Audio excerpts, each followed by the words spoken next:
नमस्कार, अब दुनिया की फटाफट बुलेटिन में आप सभी का स्वागत है और नजर डालेंगे आज की खास खबरों पर।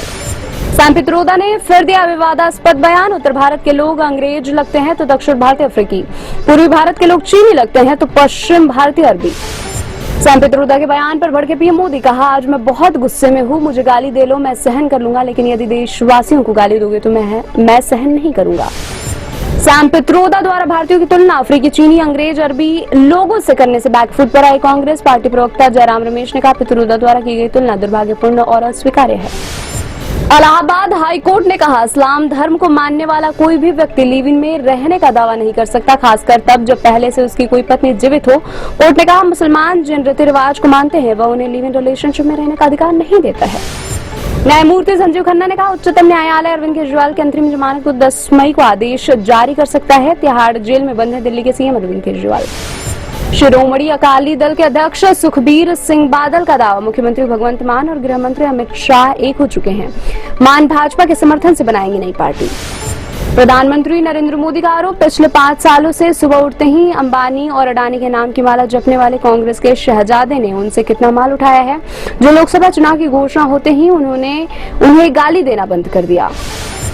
अमित शाह का बड़ा बयान, रामगोपाल यादव राम मंदिर को बेकार बताते हैं, मेरी बात आप याद रखना, अगर जरा भी गलती हुई तो ये राम मंदिर पर बाबरी नाम का ताला लगाने का काम करेंगे।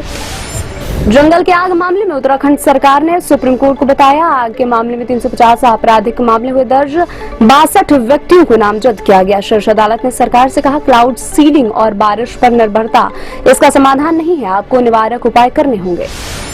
पश्चिम बंगाल के मुख्यमंत्री और तृणमूल कांग्रेस प्रमुख ममता बनर्जी का आरोप, भाजपा लोगों को पैसे देकर खरीद रही है वोट, लोगों को 5,000 10,000 रुपए तक दे रही है भाजपा। गुजरात में 25 लोकसभा सीटों पर मंगलवार को हुए चुनाव में लगभग 59.51% दर्ज किया गया मतदान। वलसाड़ निर्वाचन क्षेत्र में सबसे अधिक 72.24% मतदान हुआ, जबकि सौराष्ट्र क्षेत्र के अमरेली सीट पर सबसे कम 49.44% मतदान हुआ। सूरत सीट पर निर्विरोध निर्वाचन हो चुका है। एयर इंडिया एक्सप्रेस की 80 से ज्यादा उड़ानें अंतिम समय में हुई रद्द। कोची, कालीकट तथा बेंगलुरु समेत अनेक हवाई अड्डों पर कंपनी का विमान परिचालन अवरुद्ध। नाराज यात्रियों ने हवाई अड्डों पर किया विरोध प्रदर्शन। नागर विमानन मंत्रालय ने एयर इंडिया एक्सप्रेस से मांगी रिपोर्ट, कहा मामले का तत्परता से करे समाधान, यात्रियों के लिए सुविधाएं सुनिश्चित करने की भी सलाह। चारधाम यात्रा के लिए रजिस्ट्रेशन शुरू, यात्रा 10 से शुरू होगी। ऑफलाइन रजिस्ट्रेशन खुलने के पहले ही दिन उत्तराखंड के प्रवेश द्वार हरिद्वार में तीर्थ यात्रियों का जनसैलाब उमड़ा। पूर्व प्रधानमंत्री एचडी देवेगौड़ा के बेटे और जनता दल विधायक एसडी रेवन्ना को 14 मई तक न्यायिक हिरासत में भेजा गया। अपहरण, रेप स्कैंडल से जुड़े होने के आरोपों का सामना कर रहे हैं रेवन्ना। हरियाणा के मुख्यमंत्री नायब सिंह सैनी ने कहा उनकी सरकार संकट में नहीं है और मजबूती से काम कर रही है। एक दिन पहले ही 3 निर्दलीय विधायकों के भाजपा की गठबंधन वाली सरकार से वापस लिया था समर्थन। राजस्थान के बांसवाड़ा में दिल दहला देने वाला केस, 2 लड़कों ने लड़कियों के साथ किया गैंगरेप, बचकर भाग रही लड़की पर तलवार से किया हमला, 2 उंगलियां और हथेली कटी। शेयर बाजार में दूसरे दिन भी गिरावट, बीएसई सेंसेक्स 45 अंक की गिरावट के साथ 73,466 अंक पर हुआ बंद। इनसे निफ्टी भी 22,303 अंक पर लगभग स्थिर बंद हुआ।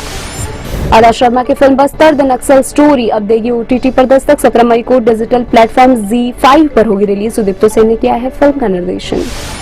राजकुंद्रा पर ईडी के एक्शन के बाद कामाख्या मंदिर पहुंचे शिल्पा शेट्टी और एक्ट्रेस ने मंदिर में की खास पूजा अर्चना। ईडी ने पिछले महीने की थी शिल्पा के पति की 98 करोड़ रुपए की संपत्ति जब्त। ये थी आज की फटाफट बुलेटिन और ऐसी ताजा अपडेट्स के लिए बने रहे हमारे साथ, यानी कि विजिट करें आप दुनिया पर।